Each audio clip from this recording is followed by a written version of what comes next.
say does not in any way take away from the importance of that rally, but there were certain feelings I had. I mentioned them not to take away from the importance of what unfolded, but just to make a point, and it's a starting point for something that I want to study from Torah Ahava. So, Shuli, maybe you could read the whole piece because the whole piece, I think, takes into account what Elaine said about how the rally was a real contribution. Yes, I can also share it so people can follow along if you Okay. like. Yeah.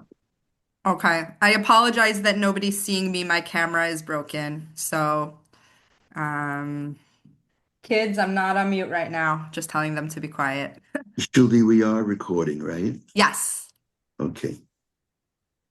This past Thursday night's rally at Park East Synagogue, held in response to the recent intimidation and threats directed at individuals who participated in a Nefesh B'Nefesh Aliyah event there, was critically important.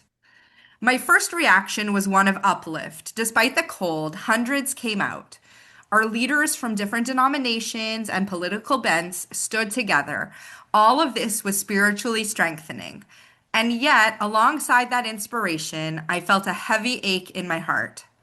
I thought to myself, what would happen if, God forbid, a Christian or Islamic house of worship was under attack? The Jewish community, as it has done in the past, would come out in force, and rightly so, standing shoulder to shoulder with people of other faiths to raise our voices in solidarity demanding justice. But last night, as I looked around, I felt alone. Perhaps members of other faith communities were present, maybe leaders of churches or mosques were there, but they were not visible. And that absence was painful. Painful to feel that we were standing largely on our own, even as our commitment to stand for others has always been unconditional. We yearn for that solidarity to be mutual and visible. As the rally went on, another absence weighed on me. One word was never spoken, the name Mamdani. Much was said about the pain of what happened at Park East and about our responsibility to stand strong in the face of anti Semitism. Yet the person whose anti Semitic rhetoric helped shape the atmosphere that made such intimidation possible was never publicly named. In moments of silence, I called out from where I stood, Mamdani, we are Zionists. Mamdani, we are Israel. I could not help but wonder why his name was avoided. Knowing how our community operates, I don't believe this was coincidence. A conscious decision was made not to challenge Mamdani publicly, from the fear that confronting him might jeopardize future negotiations regarding the safety of the Jewish community. But the opposite is true. There is everything right and nothing reckless about dignified, peaceful Hadar Yisrael telling the mayor-elect clearly that his rhetoric has contributed to a climate in which protests against synagogues become possible, even normalized. When phrases such as globalize the intifada or false accusations of genocide are said or tolerated or left unchallenged, a message is sent that incitement is acceptable. When the Jewish people's right to a Jewish state is opposed, Israel itself is delegitimized. And when outrage is directed at Israel alone, while real genocides receive little or no attention in Sudan, in Nigeria, where Boko Haram has kidnapped hundreds of Christian children, or in China, where Muslim populations face internment, the double standard is unmistakable. And when the mayor-elect's office declares that discussing Aliyah in a synagogue is a violation of international law, a defilement of sacred space, that crosses the line from disagreement into intimidation, it is intolerable. The strategy to avoid calling out Mamdani's name is mistaken. Silence does not strengthen us. Silence weakens us. Public moral clarity does not endanger negotiators, it empowers them. It strengthens the hands of those who must sit across the table because it shows they represent a community that will not be bullied into quiet. Our responsibility is to raise a voice of moral conscience, of Jewish conscience, with dignity, with strength, with gvura, to live what we have learned over the decades, to speak truth to power. This is not a time to hide. This is a time to stand tall. For the quieter we are, the more vulnerable we become. The louder we speak, in peace with moral courage, the more protected we are. No matter who leads this city, our message must echo the words of the prophet Isaiah. For the sake of Zion, I will not be silent. So, Yes. before I begin a Torah discussion, or you know what, let me begin the Torah discussion and then we'll open it up. I want to refer back to last week's portion where one of the most intriguing events in the Torah unfolds, and that is as Jacob is preparing to meet Esau. Esau's his brother, but Esau is seen as an enemy. So let's view it from that perspective. And after 22 years of separation, Jacob is preparing to meet his brother. And as I believe most everyone is aware of, he sets up different camps and he is preparing himself on every level. He's even preparing himself, if need be, to fight Esau, if that becomes necessary. And then the Torah says in chapter 32, sentence 25, suddenly there is a sentence that seems out of place. And that sentence reads, Vayivater Yaakov Levado, and Jacob was left alone. It's a strange sentence because one wonders, chapter 32, sentence 25, Jacob wasn't alone. He had been preparing to meet his brother Esau, and his family was with him, and we had just finished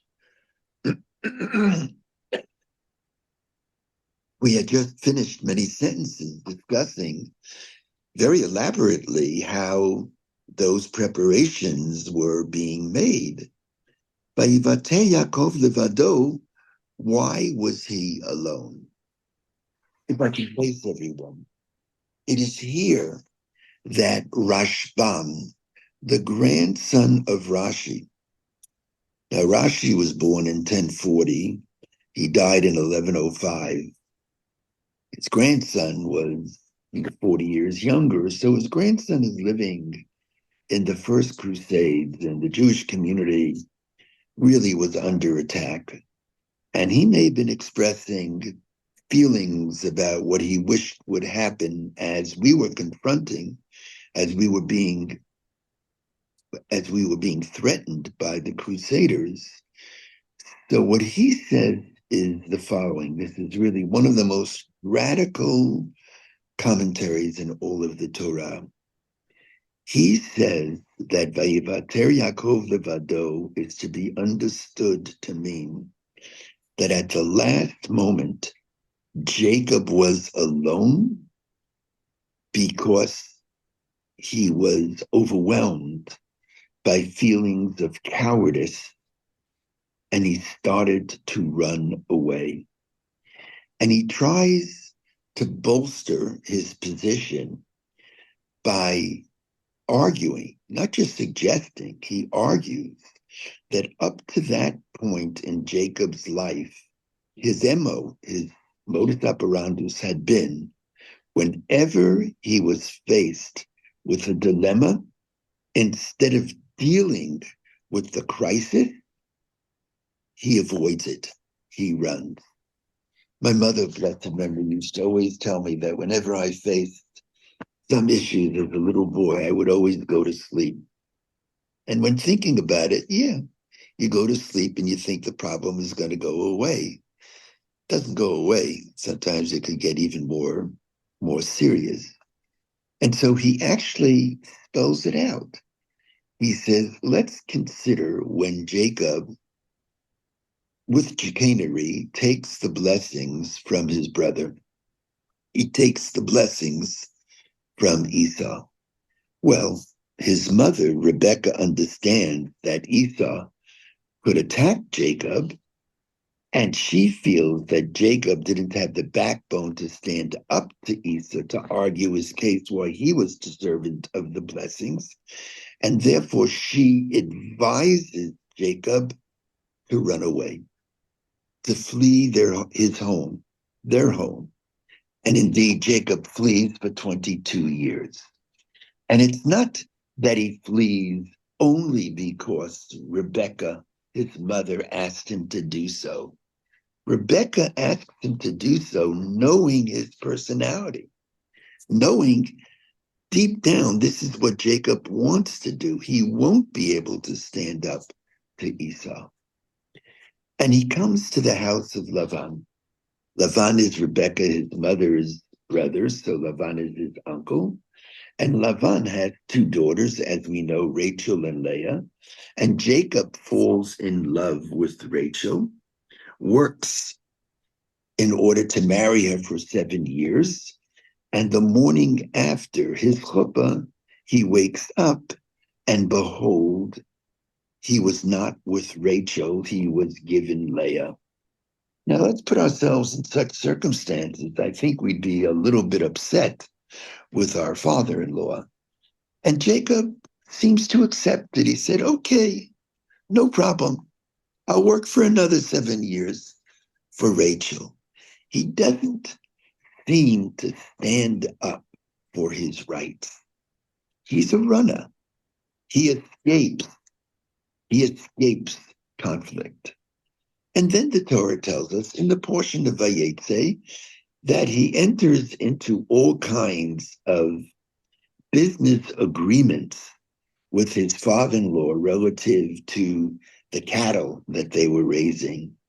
And they make a deal that the cattle who are born this way belong to Laban, the father-in-law.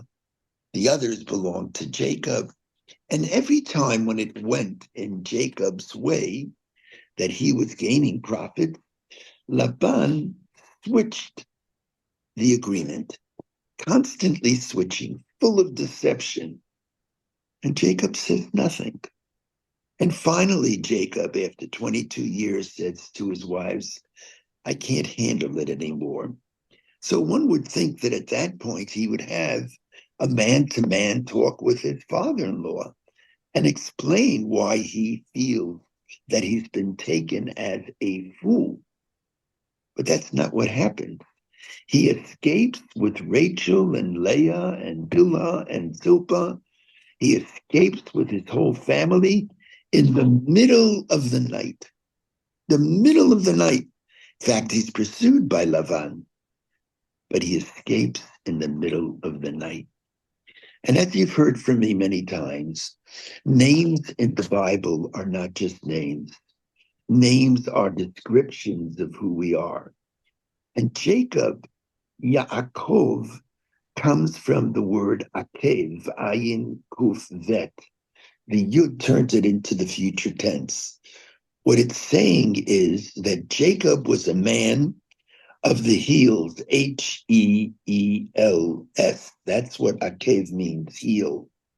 Why was he a man of the heels? He ran. He was always running. He was always running on his heels. And with that backdrop, the Rashbam, who is known as an arch literalist, there are many commentaries who read into the text this midrash or that midrash, not the Rashbam. The Rashbam, Rashi's grandson, unlike his grandfather, he reads the text, translates it, and understands it, lefi pshuto, according to its literal meaning.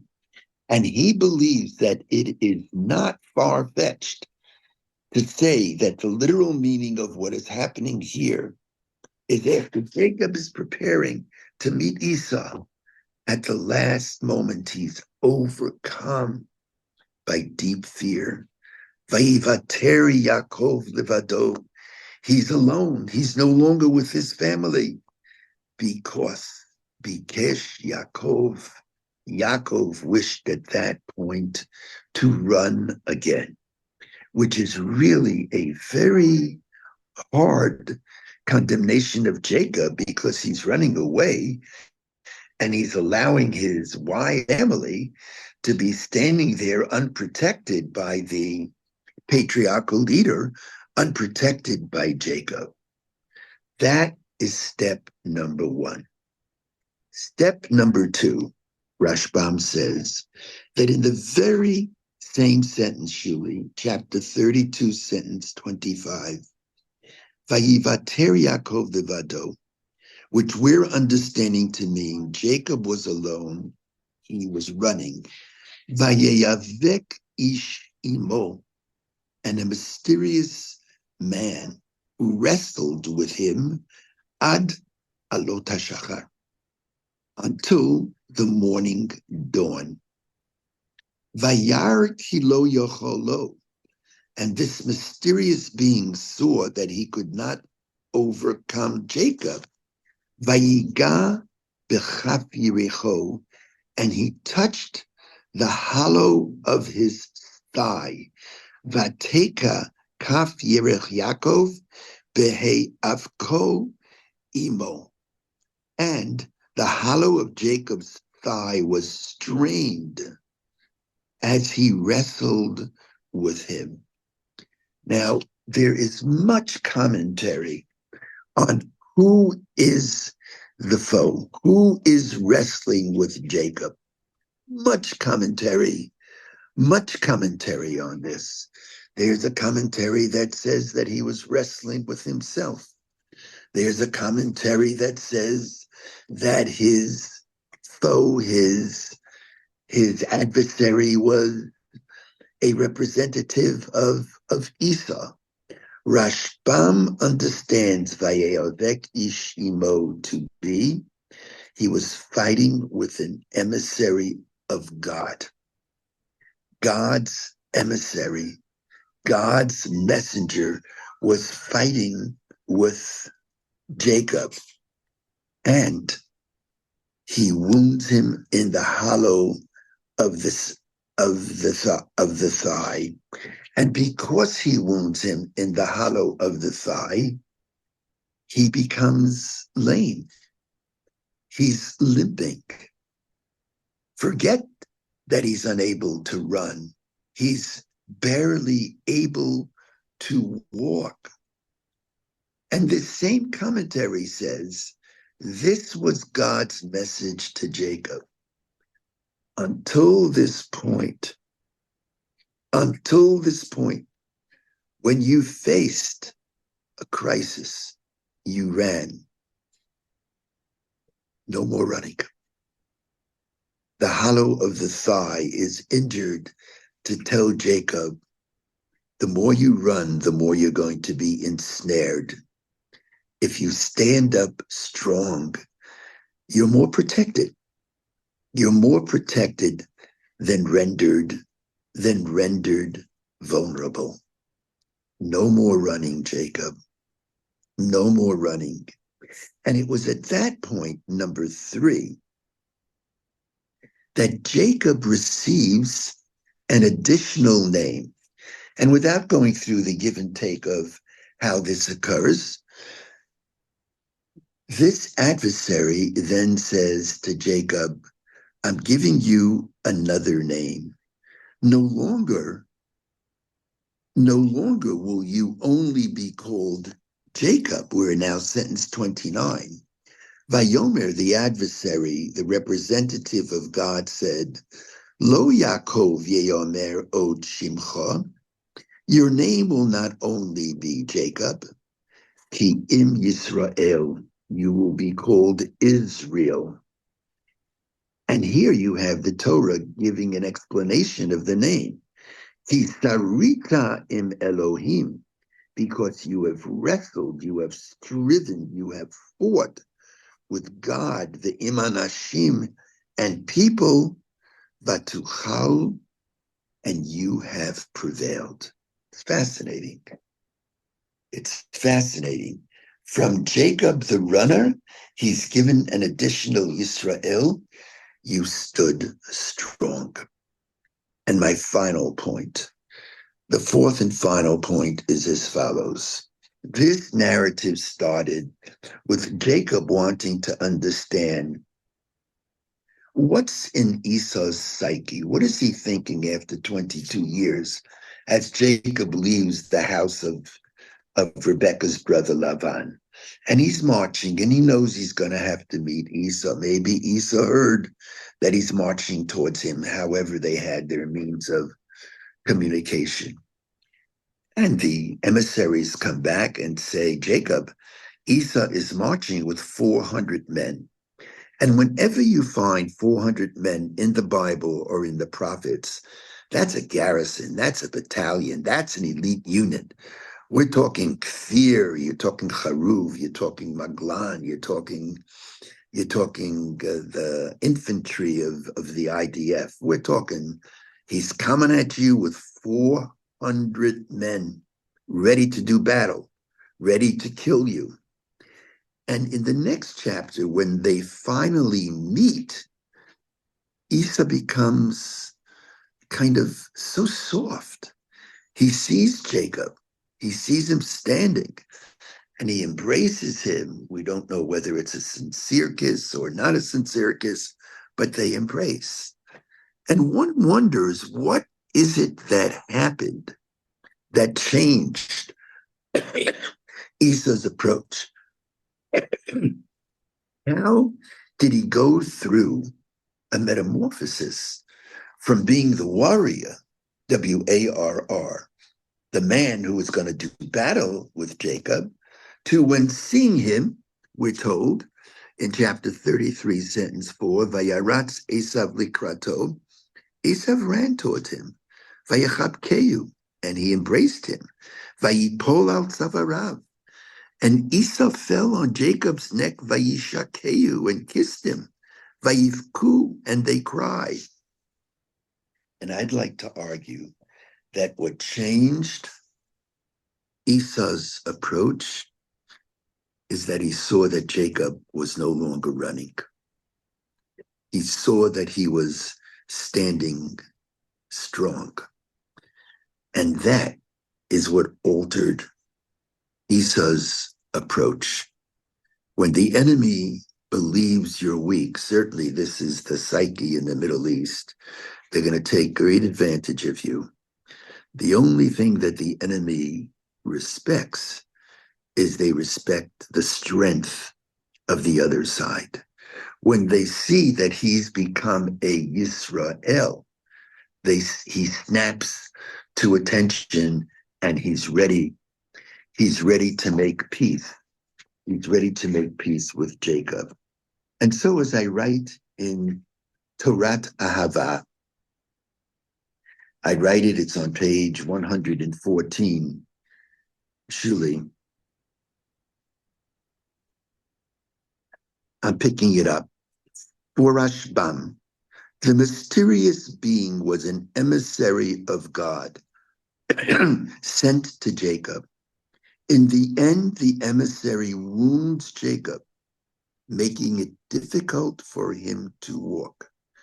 This was God's way of telling Jacob that he no longer could run. When facing an adversary, it's important to stand fast. Thus, when Esau sees Jacob standing tall with pride, unwilling to run and be pushed around, he gains respect for him and embraces him. Next sentence is very important. Sometimes the only way to gain respect from others is if one first has self-respect. According to this view, that new resolve on Jacob's part caused Esau to embrace Jacob rather than fight him. And I continue. Rashbam, living during the Crusades, may have been offering advice to his own generation of persecuted Jews, letting them know that if you acquiesce to anti-Semitism, you inspire more anti-Semitism. Semitism. One more paragraph. Interestingly, after struggling with the mysterious man, Jacob is given another name, Israel. No longer is he only Jacob from the word Akev, heel, one who, when challenged, turns and even runs on his heels. Now he is also Israel, meaning the fighter, Sarita, who has the strength to stand strong and prevail. Now, what I have found in my activism is wherever I've traveled in the world, and the other day, we were thinking about talking with our children and grandchildren, and they were citing all the countries that they visited.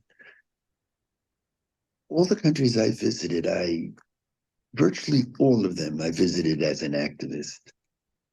I only know, I really only know Switzerland by the two times I was arrested there. I only know Norway when protesting the peace prides of Yasser Arafat and spending a tough Shabbat in jail. That's the way I know Italy, picked up by the anti-terrorist police for what? For protesting the Pope's embrace of Kurt Waldheim, and it goes on and on. I never really saw Poland, never toured Poland, but I know it from the protests that we were involved with. But wherever we went, Austria is another example. The Jewish community there, wonderful people, they always told us, Avi, Rabbi, go home. You're making it worse by coming here and raising a voice against anti-Semitism. You are inspiring more anti-Semitism. And I was very sensitive to that because I had an American passport. I could leave. They had to remain. But having said that, the anti-Semitism in any of these countries was not limited to those countries. We're living in a world that if there's anti-Semitism in Europe, there's going to be anti-Semitism in America.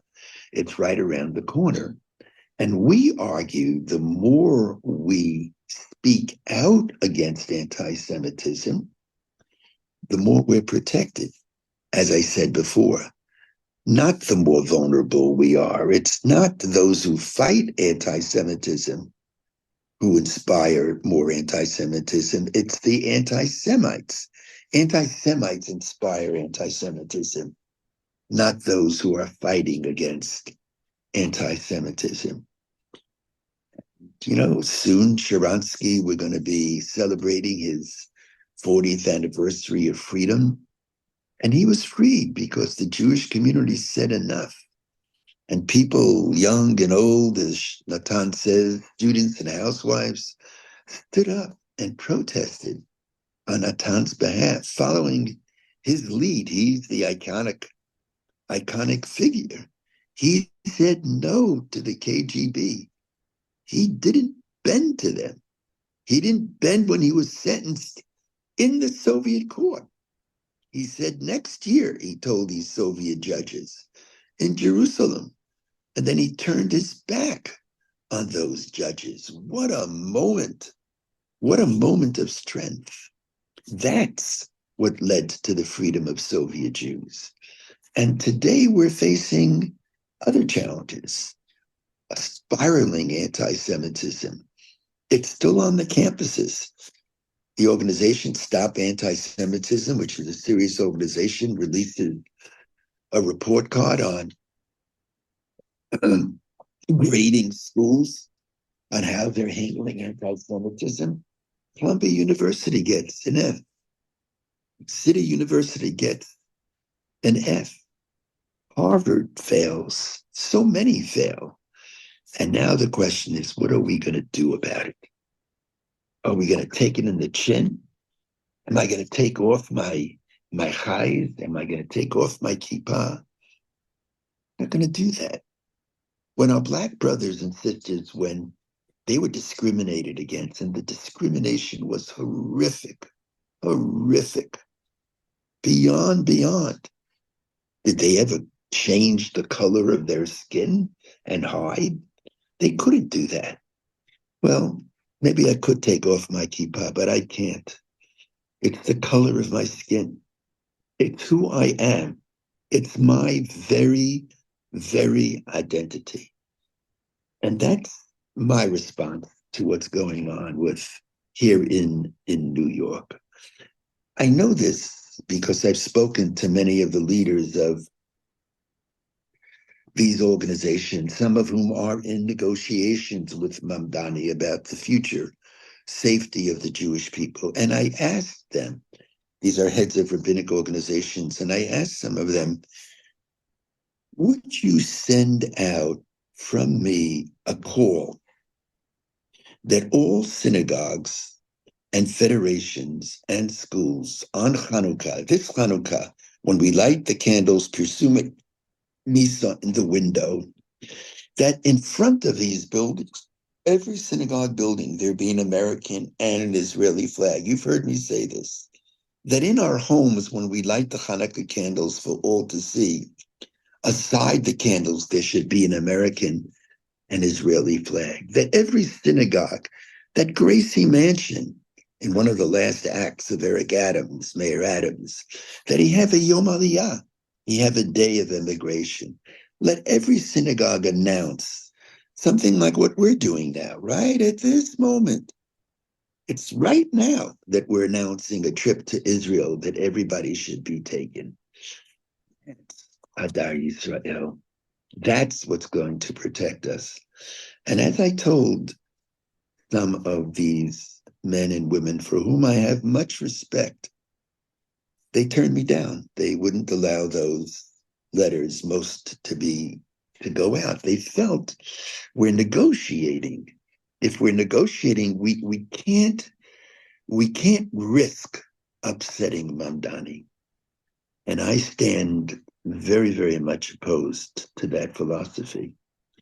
My position is that the more we stand up as Jews with Hadar Yisrael, as long as it's done peacefully, for me throughout my life, violence is to be rejected as a means of social action. It undermines the ethics of what we're doing.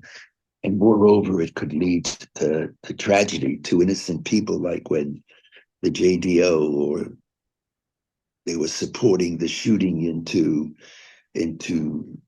different offices, and one shot killed Iris Combs, just an innocent secretary in some office, rejecting violence with all my heart and soul. That was the teaching of Martin Luther King and others. No matter, even if hit, when we were in Auschwitz and we were hit and hit hard, and at that point, I was leading the demonstration. I said, we don't respond.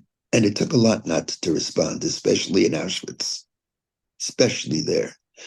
No violence and raising a voice with dignity, with Hadar Yisrael, with a clarity, with an understanding that I am no less a universalist than the most universal of people, but I'm also a particularist. I care deeply about the Jewish people. And as I have said over and over and over again, a strong sense of who we are as Jews does not contradict our universal responsibilities, but it is a prerequisite to it. And so I felt that while at this rally, I'm convinced the word went out that they should not use the name Mamdani. I found that bothersome. I mean, Mamdani played a big role in that anti-Aliyah conference. How so? Well, his anti-Semitic rhetoric, when he uses such terms as global intifada or genocide, while saying nothing about real genocides, when he says that Jews have no right to a Jewish state, you mean there could be how many Islamic states and Christian states? There's no room for one little Jewish state. And when he responded to what had occurred at Park East by saying that having an Aliyah conference is contrary to international law. Now, some have suggested what he meant was inspiring people to live in Yudan and Shomron in the West Bank. I'm sorry, that's not the way people hear you. When you say that it is contrary to international law to inspire people to settle, when people hear settle, they mean settle anywhere, from the river to the sea, and then to say that doing so is a violation of sacred space. That's painful. That's hurtful. It's a violation of sacred space. He's lecturing us, telling us what's appropriate and what's not appropriate to do in a synagogue. That's unacceptable. Every day, 3 times a day, we say, "V'techazena einenu b'shuvcha l'tzion b'rachamim." In every prayer, the central prayer is, may we return to Jerusalem. May we return to Israel. In his mind, Jerusalem certainly is occupied. That's for sure. Certainly Eastern Jerusalem, the old city, it's all quote unquote occupied. So I couldn't fathom. Why not say so? Why not have someone get up and challenge him?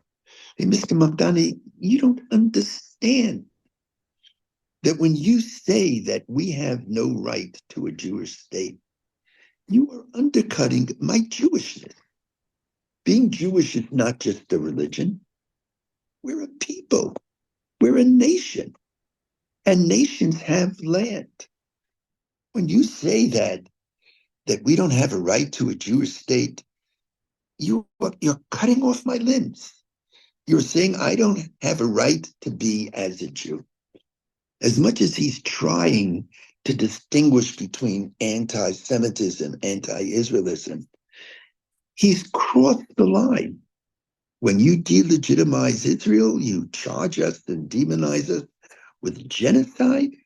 No, you've crossed the line. And he has to be reminded of that.